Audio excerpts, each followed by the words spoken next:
Hey everyone, welcome back. Today we're going to be discussing an amazing LARP, one that involves buffers, spell balls, sashes, and verbals. That's right, today we are talking about Amtgard here on Caddock's Castle.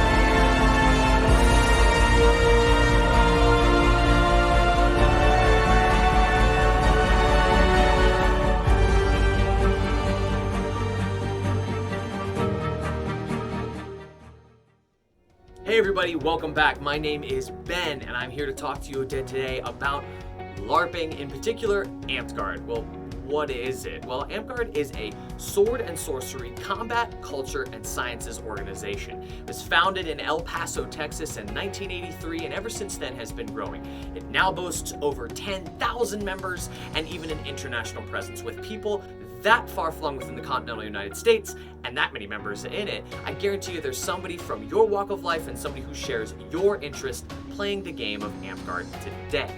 Amtgard isn't just foam-safe boffer combat, it's more than that. It is indeed an arts and sciences and cultural organization and a role-play facet to it as well. So that means there's leatherworking, armor smithing, beadwork, macrame, brewing, bardic performances, singing, dancing, oration, all sorts of wonderful ways of creation and self-expression within Amtgard itself, and also the administrative side of running a non-for-profit organization. How does one kind of get involved with the world of Amtgard if it's so kind of all-encompassing in the idea of what a LARP can be? Well, that's a great question. You start off by going to Amtgard.com. Amtgard.com is going to give you the basic rulebook, forums where you can ask questions, and it's also going to give you an atlas. That atlas is going to tell you about a park that's near you. We call them parks simply because they typically happen at a park outside.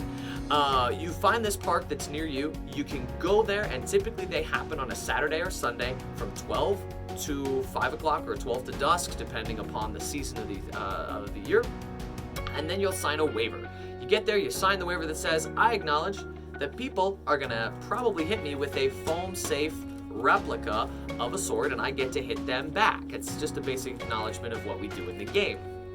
After signing that waiver, you can start to accrue credits in a particular class. In Amtgard, there's over 15 different classes that you get to play. There's no limit on the classes that you can play or can't play.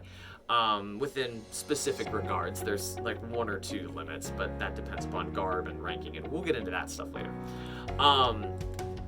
But just acknowledging the fact that you get to hit people with a safe foam bat and have fun. Then you can go ahead and start accruing those credits at a park day. After that, there's larger events that will be hosted by your local kingdom that can allow you to accrue more credits. And these events are anywhere from a week to a weekend long, and they're absolutely wonderful. Great way to see what the larger populace, not just your local community within the Amtgard world is. You get a lot of different things that come into the world of Amtgard, but let's break it down into three simple things. Within Amtgard, there is combat, arts and sciences, and the roleplay or the social side. So the combat within Amtgard is pretty fast-paced. It's meant to be a quick and easy game to kind of pick up on the fly. The basic rule, it's tagged with a safe foam bat. That's pretty much it. Depending upon where you hit someone with your weapon, you can go on ahead and expect them to lose that limb or be out. It's essentially just tag. That's pretty much what we're going to be experiencing with a lot of different boffer LARPs is tag. No, the weapons within Amtgard are meant to never hurt or leave bruises or marks. If they do, they're deemed illegal and not usable upon the field. That goes for melee weapons as well as archery, right? And throwing weapons and even magic as well. But again, further video. Within Amtgard, there are several different types of combat or types of games. They're called battle games because they are games and you're going out to fight in them. To start with, there's the ditch. The ditch game is the warm-up game. It's literally my stick versus you. No special abilities, no armor, nothing else. The next is going to be Militia, where you have armor, archery, and throwing weapons as well, and some special effects depending upon the size of the weapon. Then, after that, comes class battles, and as I stated earlier, there's 15 different classes. That means there's everything from warrior, to wizard, to healer, to bard, to assassin, to archer. There's a vast stream of wonderful classes that give you great abilities that you yourself can play within the realm of Amtgard during any kind of class game. These are actually how you can get those credits. You have to go ahead and play a class game to truly get that class credit and advance in the classes. It's exponential, so you start off and it's something like you show up and after your first 5 credits, you're level 2.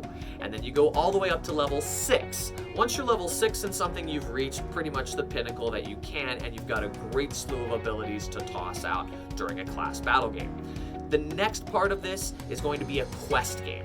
Quest games are class battle games that have a storyline that players get to interact with. So it's a little bit more like a role play meets class game, which is really, really a beautiful way to tell great interactive, ludic sort of stories.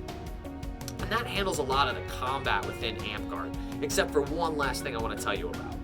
Within Amtgard, there is a simple way to denote a person's class.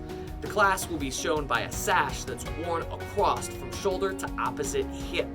Other LARPs don't necessarily have this, and they just give you an ability list that you have to keep on you or a character sheet.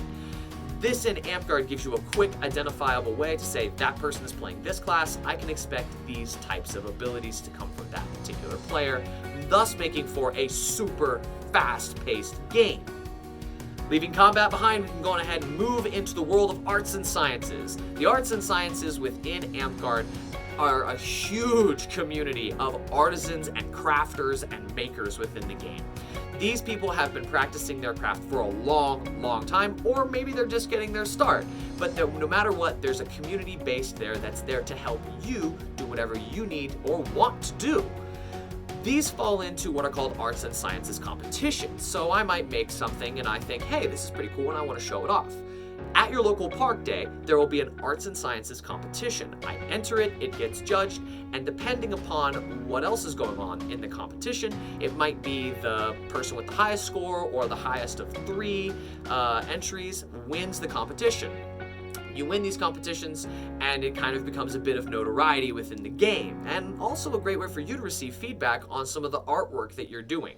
The next level of this is going to be the Dragon Master Tournament. These typically happen on kingdom level events. Remember I said there's like the park day and then there's the bigger events? The bigger events is when you have a Dragon Master. The Dragon Master is when people from the largest community that can possibly come within the kingdom come together to go ahead and show off their work.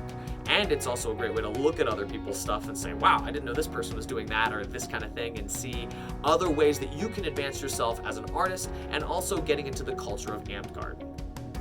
Speaking of culture within Amtgard, now we get into one of my personal favorites, the roleplay and the societal side.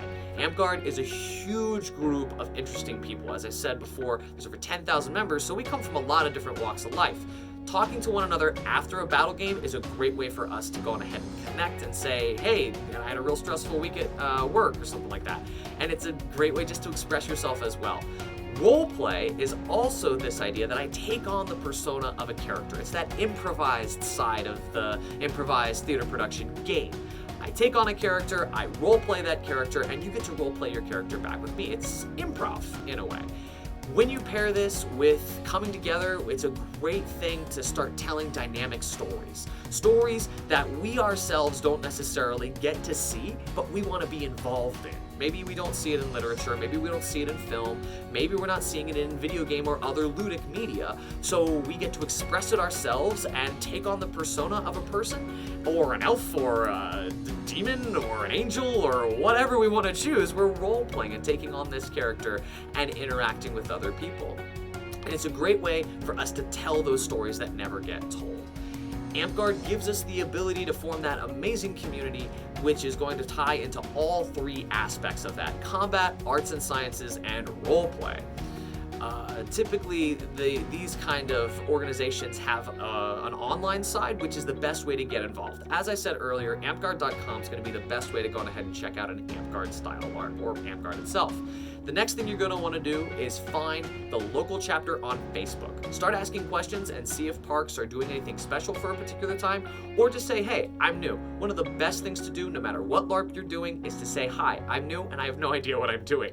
People will stop and make sure that you have the greatest time of your life, because we want you to have fun. We want you to go on ahead and be a part of a community that says, hey, we respect you, we want your stories to be told.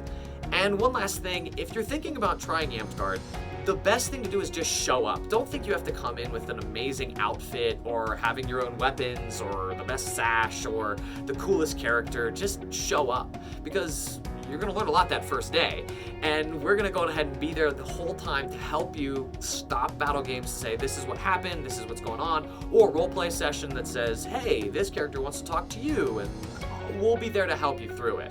And coming in with all that fun stuff is great, but there's also going to be a bit of a learning curve as well. We just want you to come and play and have a great time, because that's what really LARP is all about. Coming together as a community to go ahead and tell great stories through play. And that's what really it is all about. So I hope you guys enjoyed this brief overview of Amtgard. Obviously, there's so much more to cover. There's so many more things, because this is just a tiny little snippet of it. But I hope you guys enjoyed this, and I hope it delves you deeper into the world of not only Amtgard, but also LARP itself. And I thank you so much for watching this, and as always, do gooder.